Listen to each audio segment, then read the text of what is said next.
Historical period drama ও horror ফ্যান্টাসির ঘরানার মিশেলে তুমবার মুভিটি মুক্তি পায় 12 অক্টোবর 2018 সালে।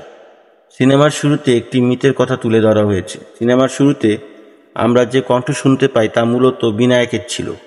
তার ভাষ্যমতে উন্নতি দেবী গর্ভ থেকে 160 কোটি দেবদেবীর জন্ম হয়েছিল। দেবীর প্রথম সন্তানের নাম হস্তর। দেবী হস্তরকে অনেক পছন্দ করতেন, তবে হস্তর মোটেও সুপুত্র ছিল না। পৃথিবীর ভূতলে নিমজ্জিত সকল স্বর্ণ ও পৃথিবীর বুকে নেওয়া সকল শস্যদানার উপর তার লোভ ছিল। একদিন হস্তর মায়ের গর্ভ থেকে সকল রত্ন ও খাদ্যদানা চুরি করতে যায়, আর ঠিক তখন তার সকল ভাই বোন তার উপর আক্রমণ করে। অন্যান্য দেবদেবীর আক্রমণে হস্তর যখন শেষ নিঃশ্বাস ত্যাগের পর, তখন মা উন্নতি দেবীর মনে মাতৃত্ব জেগে উঠে। তবে তিনি একটি শর্তে প্রাণপ্রিয় পুত্রকে মাফ করে বুকে আগলে নিতে রাজি হন, আর তা ছিল হস্তের পুজো কেউ কখনো করতে পারবে না, আর হস্ত চিরকালের জন্য মায়ের গর্ভে মানে ভূগর্ভে গা ঢাকা দিয়ে জীবনযাপন করবে। শত শত বছর ধরে হস্তরের পুজো কেউ না করলেও হঠাৎ করে তুম্বাদ গ্রামের এক ব্রাহ্মণ পরিবার একটি মন্দির স্থাপন করে পুজো করতে শুরু করে। সারা বছর বৃষ্টি বাদল লেগে থাকে তুম্বাদ গ্রামে, কিন্তু সেই পরিবারটি হস্তরের কৃপায় অঢেল সম্পদের মালিক হয়ে ওঠে। হস্তরের ভোজন হিসেবে গম থেকে প্রাপ্ত আটা দিয়ে তৈরি পুতুল করে তাকে খুশি করে তার ঝুলি থেকে স্বর্ণ হাতে নিতে শুরু করে, আর নিজের পূর্বপুরুষদের অতি লোভে ওই ব্যক্তি বংশানুক্রমে বিনায়কের মধ্যে সংক্রমিত হয়। অনেকটা চক্রাকারে হস্তর থেকে বিনায়কের দাদি বিনায়ক এবং অবশেষে পুত্রের ভেতর স্বর্ণের এই অন্তহীন লোভের হস্তান্তরিত হয়েছিল।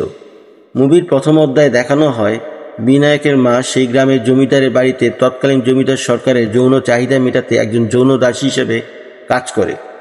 প্রকাণ্ড জমিদার বাড়ি ছেড়ে পুরনো ভাঙাচোর এক বাড়িতে বিনায়ক ও তার পরিবার বাস করত।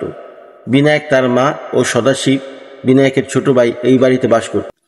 বিনায়ক ও সদাশিব দুই সহোদর আসলে সরকারের জারজ সন্তান ছিল। বিনায়কের বাড়িতে আরেকটি প্রাণের অস্তিত্ব ছিল। সে ছিল জমিদারের মা, অর্থাৎ বিনায়কের দাদিমা। বিনায়কের দাদিকে যখন পর্দায় প্রথম দেখানো হয়, সেই দৃশ্য দেখে দর্শক খানিকের জন্য স্তব্ধ হয়ে যাবে।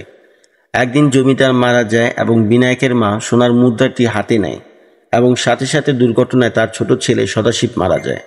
মানে ওই সোনার গয়নাটি ছিল অভিশপ্ত। বিনায়কের মা বিনায়ককে নিয়ে তুম্বাদ ছেড়ে চলে যায় এবং বিনায়ক তার মায়ের কাছে ওয়াদা করে সে কখনো তুম্বাদ ফিরে আসবে না। দ্বিতীয় পর্বে দেখা যায় 15 থেকে 30 বছর পর বিনায়ক পুনরায় তুম্বাদ গ্রামে ফিরে আসে। যেহেতু বিনায়কের মা আর নেই, তাই বিনায়কের মায়ের ওয়াদার কোনো মূল্য নেই। বিনায়ক তাদের পুরাতন বাড়িতে যায়, সাক্ষাৎকারের জন্য দাদিকে চাবিকাঠি হিসেবে মুক্তি দেয়।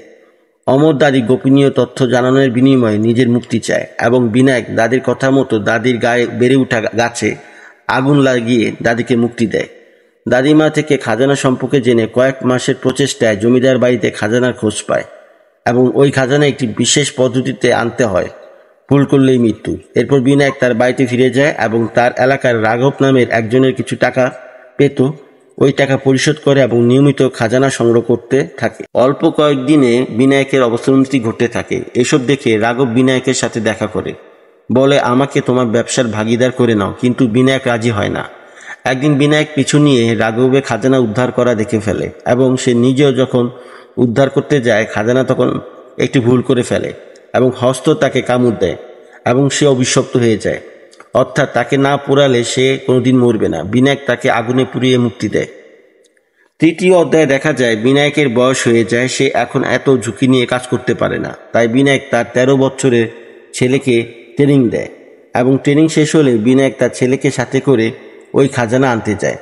মূলত ওইখানে গিয়ে আটার পুতুল বের করে হস্তরকে দিলে হস্তর আসে।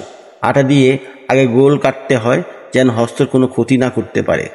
হস্তদেবীর আনাজ চুরি করতে না পারায় হস্তর সবসময় ক্ষুধার্ত থাকে, এবং ওই আনাজ দেখে সে ভয় পায়। তারপর সে তার ছেলে একেবারে অনেকগুলো আটার পুতুল নিয়ে যায় এবং ভাবে একেবারে এত পরিমাণ খাজানা নিয়ে যাবে যে কখনো আর আসতে হবে না। কিন্তু তারা জানতো না যে এখানে একাধিক হস্তর আছে।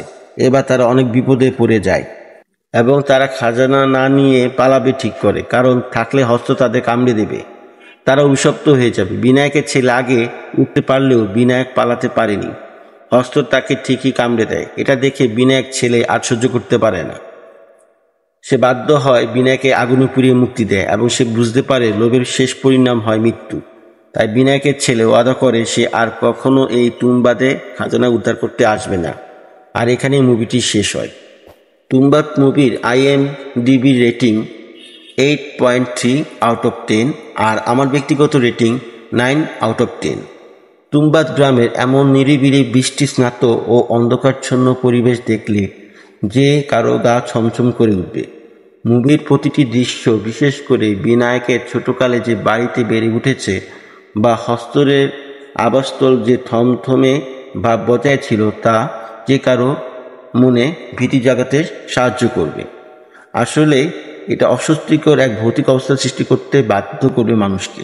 তাছাড়া সিনেমাতে যেভাবে ভারতবর্ষে ব্রিটিশ শাসনামলে চিত্র ফুটিয়ে তোলা হয়েছে তা সত্যিই অসাধারণ। সিনেমার ব্যাকগ্রাউন্ড স্কোর পরিস্থিতি আর গাম্ভীর্যপূর্ণ করে তুলেছে। সব মিলিয়ে তুম্বা সিনেমাটি ভারতের সিনে জগতের এক নতুন ধারার পথ প্রদর্শক।